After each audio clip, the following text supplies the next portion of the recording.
صحیح حدیث کې راځي جناب رسول الله علیه الصلاۃ والسلام فرمایي صحیح بخاری کې حدیث دی 109 نمبر حدیث دی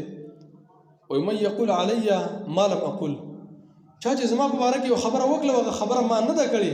فلیتبوأ مقعده من النار دا سړی د ځان دپاره په جهنم کې ځای برابر کړي بستره ولاچولی شوی ده په جهنم کې که دا عالم دی که غیر عالم دی که فقیه ده او که غیر فقیه ده که امي ده او که غیر امي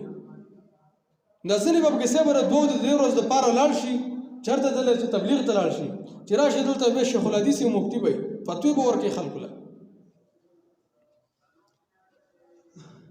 او ځینې به چې مضموم او مفهوم د حدیث دا دی او والله العظیم چې ټول ورته به خطا بیانوي ټول ورته به غلط بیانوي دې ځای کې یو ځله دغه ملګري رال تبلیغي حضرات ول چې موږ څه خبره کوو موږ ول ویې کوه نو په دې کې یو دوست هغه تبلیغي په دې جومات په دې مینځ کې والله العظیم د الله په ذات باندې قسم چې هغه یو بیان کوو بل د نسوارو دومره چونډۍ په خوله کوو نو دا دین دی دې ته اسلام څوک وایه چې رسول الله علیه الصلاۃ والسلام وایي چې نشه حرامه ده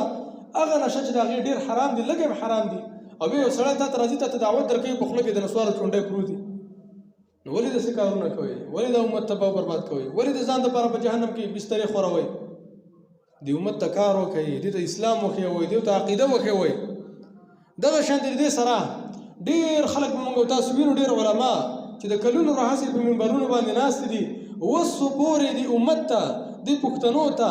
دې خلکو ته د الله د رسول تعارف ونه کړو چې د الله رسول څوک دی د الله د رسول صحابه څوک دي د الله د رسول دین کوم قسمه دین دی خو بس ته ځان یو څیز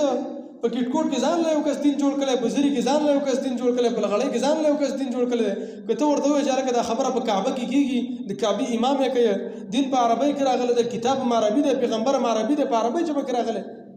وایي نه دغه ځي خلک جدا دي زموږ جدا دي ولې تا ته دلته جدا دی باجوړ ته بېل پیغمبر راغلی